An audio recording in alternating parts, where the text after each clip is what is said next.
Welcome back to Desk Careers. I'm so excited to bring another incredible guest. Today we are meeting with Andrew Birchett, who is the regional manager at St. George's University School of Medicine. Welcome, Andrew. Thank you. Welcome. Thank you very much, Maria. It's great to be here. I am so excited. Listening to this right now will be aspiring medics, parents of aspiring medics, and community members interested in learning more about the journey of experiences of work for aspiring medics. But before we get into that conversation, I thought maybe you could introduce us to the program at St. George's University. Yeah, absolutely. It'd be a pleasure to do so. So we are quite a unique proposition in the medical field. We have numerous campuses, 3 campuses around the world. One in India, one in the UK, and the rather glorious one you can see behind me, which is in fact the main campus in Grenada. We deliver a US MD program. We are in fact very lucky to be the #1 provider of doctors into the whole of the USA. So we are providing pathways around the world directly from high school. So depending upon the high school level, so for example, A-levels, IB, CBSE would be a 5-year MD degree. US curriculums, etc., would be a 6-year MD career.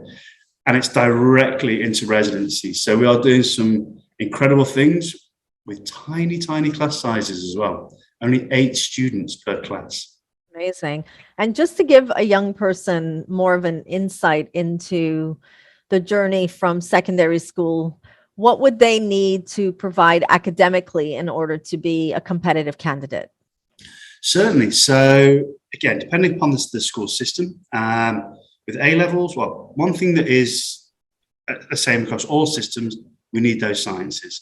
We need to have the biology and chemistry in there, and then additional science, maybe maths, physics, English is also acceptable, and psychology as well. But we're looking roughly about 80% grades. So that's a B profile in A-levels, 32 in IB, 80 in CBSE, and the same with the US high school equivalent and those other curriculums as well. Students coming from the Thanwea would have a slightly longer program. They'd be looking at a 7-year program with a 90% average in the Thanwea and the local system. Brilliant. Okay, let's jump into the topic of our conversation today, which is experiences of work. Now, depending on where a young person will be coming from, their ability to gain experiences of work may be easier. So let's take it in context from the UAE, which is where our students are located right now. Already before the pandemic, it was quite challenging for a young person to get medical experiences of work. And now added on to that are all the restrictions for students. When you are meeting with new candidates and you're sitting down and having interviews with them, I'm sure the topic of what did you do outside the classroom must come up. What would you say an aspiring medic can do or should consider doing when they're thinking about applying to medical school? Yeah, absolutely. I mean, I appreciate the fact that, the COVID impact has had a significant impact on what our students are able to do. But doctor shadowing is a great way to gain exposure to the medical field. And it can help show us as medical schools and our admissions teams that the student is dedicated to becoming a doctor. So figuring out how to shadow a doctor might seem intimidating for students, but there are several ways to set this in motion. It can be helpful for a student to speak to their personal doctor. If their physician can't personally accommodate, then they can be able to help point the student in the right direction to find a doctor shadowing opportunity. Researching things such as summer programs that are available locally, that might include doctor shadowing as part of a health professions program, can also be a great way to obtain this experience. They can even reach out to other students who are interested in medicine to share experiences of local opportunities. It can also be helpful really to keep in contact with your school's alumni. Those who have progressed from your school into practicing medicine, particularly those who might return home, can be a great contact for aspiring doctors. So once the students have identified some contacts, you can also support them with some tips on how to initiate the conversation. Different physicians may have their own communication preferences, But talking to our SGU graduates, they've told us that an email is the best way. As students begin to learn, as they look into the career of medicine, it's not always a 9 to 5 job. So allowing the doctor to respond in their own time is thought of really, really positively.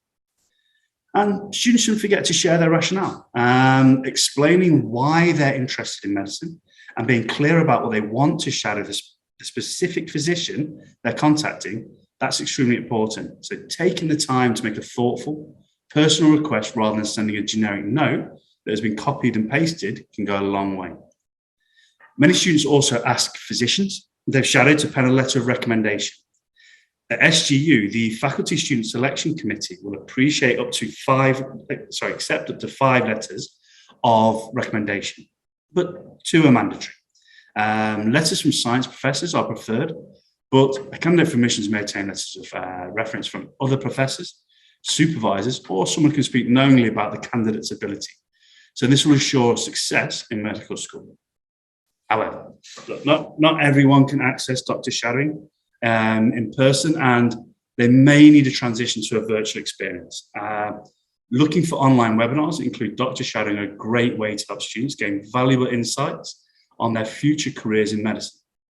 And we actually, here at St. George's University, hold virtual doctor shadowing sessions for students to interact with our diverse faculty and alumni and learn more about medical specialties such as anatomy, emergency medicine, psychology, and we'll do things monthly along the way as well. And look, we've got 19,000 alumni that volunteer in a program called Speak to a Graduate that connects students to SGU graduates over phone, video call, email.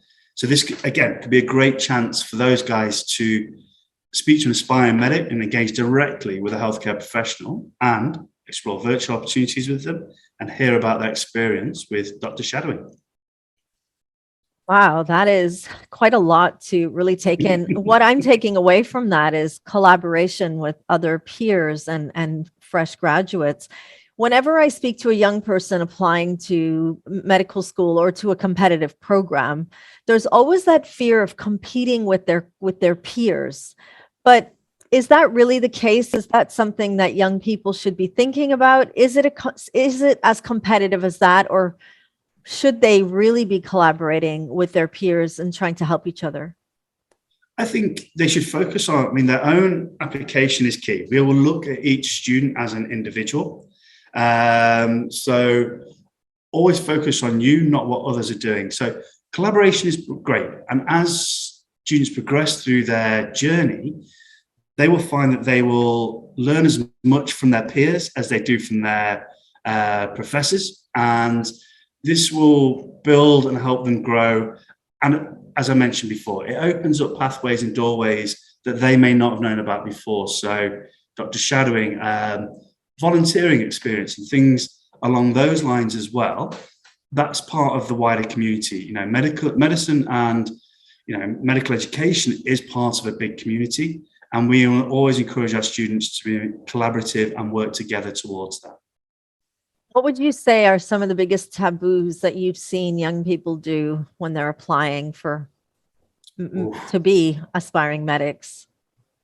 That's a tough one. I say we try and avoid taboos. What we'll tend to find, we speak to students who are aspiring medics, make their decisions quite early in their high school career. We'll speak to students in grades 9, 10, 11, and we will help prepare them all the way through. One of the things to focus on during the application is academics obviously need to be strong. That's part and parcel of medical education. But what we'll also find is that personal statement. Take the time to work on that. Create something that is, and I'll utilize the word personal, because you do see that I want to be a doctor because I care about people, which is a great sentiment, and I wouldn't want to negate that. However, that's not really expressing your personal preferences towards medicine. So making it about themselves, their experiences, their desires, their drive, because students have to work hard. We shouldn't shy away from that, no matter how much support we give. as I mentioned before, we do exemplary support at SGU with our small class sizes. We want to ensure that our students are thoroughly prepped all the way through their journey. Brilliant. Now, you must meet with parents all the time. The anxiety level for a parent watching their child go through this journey must just be almost like a roller coaster of emotions, having to support their children and wanting the best for their children. What would you say a parent can do to help their child gain experiences of work? Yes, certainly. I mean, parents are influential, highly influential, and we absolutely appreciate their concerns. We are, in fact, running a parent forum in March to help parents talk to other parents with, SGU alum, and to help with that anxiety with regards to, their child going to study overseas for the first time. With sort of working towards that experience, again, be supportive. Parents, they know their children better than anyone. They'll know how much their child desperately wants to be a doctor, and that support will go a huge way. But they can always reach out to us as institutions, talk to us. We are here to help all the way along the line. Brilliant. Well, I could keep asking you so many questions. Just walking away from this conversation, what would your one last tip be for a young person really worried about getting the right type of experience of work? One tip, I like the idea of that golden tip. It's not just about necessarily doctor's work experience. There are lots of opportunities. Say, community service is an achievable way to obtain more work experience, and anything that shows commitment to a group of people or service that aligns positively with what we're looking for. For example, community service, working with organizations that serve people in need, assisting disadvantaged individuals, or something like volunteering at a nursing home.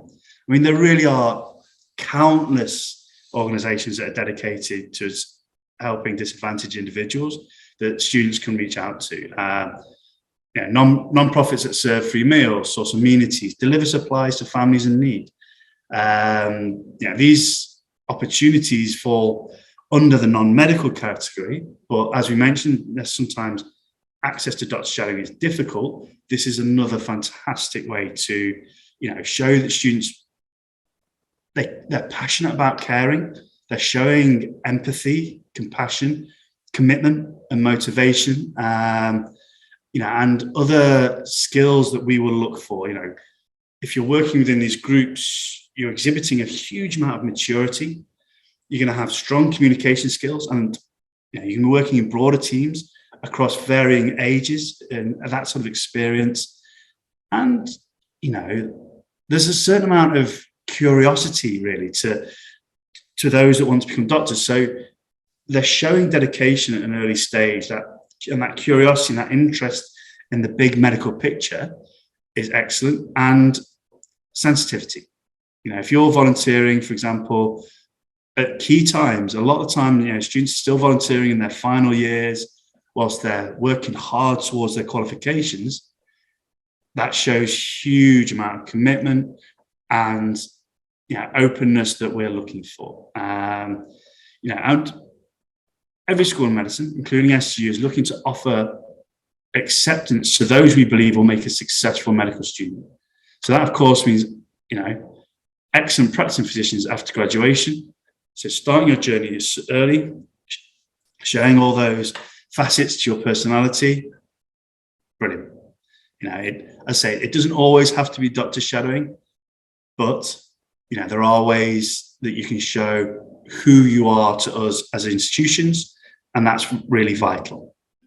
Fantastic. Thank you so much. That was a very insightful conversation. I think lots of useful tips for a young person thinking about applying to medical school. And really, what I'm walking away with is the understanding that there isn't just one way to get experiences of work. It's really about finding what feels right for you, shows your commitment to caring for other people, and standing out, and not to be afraid of collaborating with one's peers. Thank you so much, Andrew. Oh, it's my pleasure. Thank you for making the time. And yeah, really, really do appreciate it. Thank you very much. Thank you, everyone, for watching. Today, we were speaking with Andrew Birchett, who is the regional manager at St. George's University School of Medicine. We'll see you all at our next Desk Careers Digital Spotlight.